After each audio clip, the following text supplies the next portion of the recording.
నమస్తే, ఇది కథ కాదు జీవితం కార్యక్రమానికి స్వాగతం.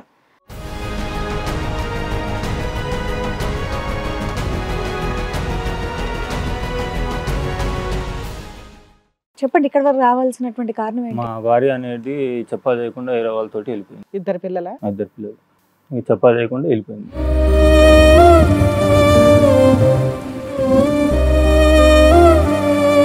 నేను మాలేసుకొని ఉన్నాను, అయ్యప్ప మాలేసుకొని వేసుకొని ఉంటే మందు ఆగింది, ఎలికల మందు ఆగింది. ఎలకల మందా? దేనికి? ఏమో అది కూడా తెలుస్తుంది.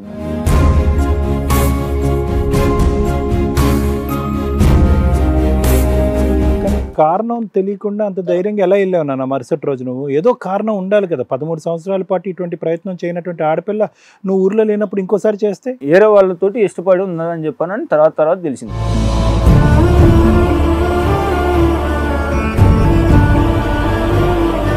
ఏ విషయాల మీద గొడవ పడతారు మీ అమ్మను?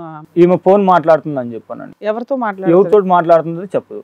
నువ్వు కనిపెట్టలేదా ఇన్ని సంవత్సరాల్లో? మా అమ్మ చచ్చిపోయినాక ఒక సంవత్సరం తర్వాత నుంచి ఇక ఫోను బాగా టూ మచ్ అయిపోయింది.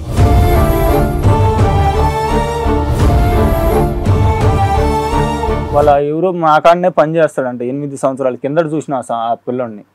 పిల్లాడా? 24 సంవత్సరాలు ఉంటాయంట. విషయం అంతా కూడా ఈవిడ ఇంట్లోంచి వెళ్ళిపోయిన తర్వాత వేరే వాళ్ళు చెప్పారు.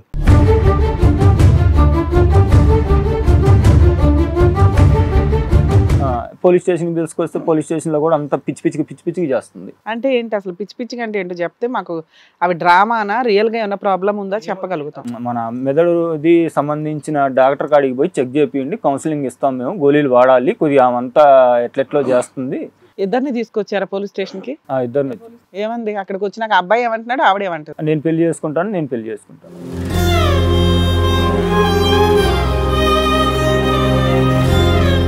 మీ ఆవిడ వాళ్ళ అమ్మ నాన్న? వాళ్ళ అమ్మ నాన్న చచ్చిపోయింది, మాకు తెలియదు. పోలీస్ స్టేషన్లో చచ్చిపోయింది, నాకు సంబంధం లేదు. ఇంకా చేతులు ఎత్తేసారు. అంతకుముందు సంబంధాలే బాగానే ఉన్నాయి కానీ ఈ విషయం తెలిసిన తర్వాత వాళ్ళు ఇంకా చేతులు ఎత్తేసారు.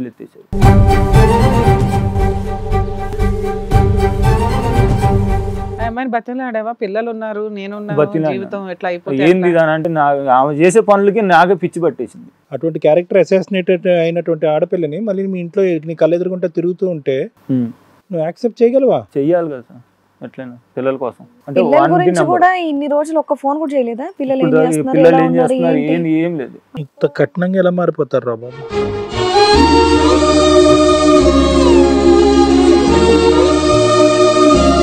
మీ అమ్మ ఏంటి? మీ అమ్మ పరిస్థితి? నువ్వు పోలీస్ స్టేషన్కి వెళ్ళావా? అమ్మని తీసుకొచ్చినప్పుడు ఎలా బిహేవ్ చేసింది అమ్మ?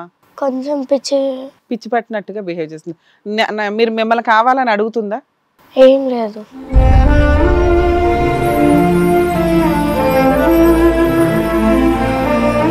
మమ్మీ మేము వచ్చేస్తాం, నువ్వు ఇంటికి వచ్చే మమ్మీ అని మీరు అడిగారా?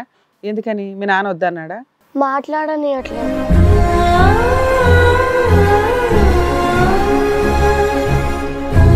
తమ్ముడు ఇంకా చిన్నోడుగా అమ్మ అని అడుగుతాడా? అడుగుతాడు. మమ్మీ మంచిగానే ఉంటదమ్మా మీతో చిన్నప్పటి నుంచి? లేదు. ఏం చేస్తుంది? కొడతదా? కొడుతుంది.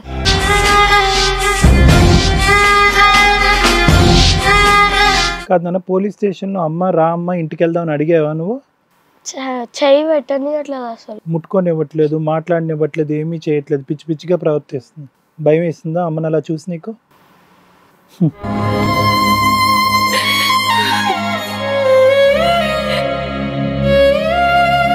ఎందుకంటే ఈ 40 days లో అమ్మాయి ట్రీట్ చేసిన విధానం, ఏ రోజు పిల్లల కోసం ప్రయత్నించలే. ఎంత పిచ్చిదైనా కానీ తల్లే. మంచి భార్య అవ్వకపోవచ్చేమో కానీ మంచి తల్లి అవ్వకుండా ఎక్కడ ఉండరు.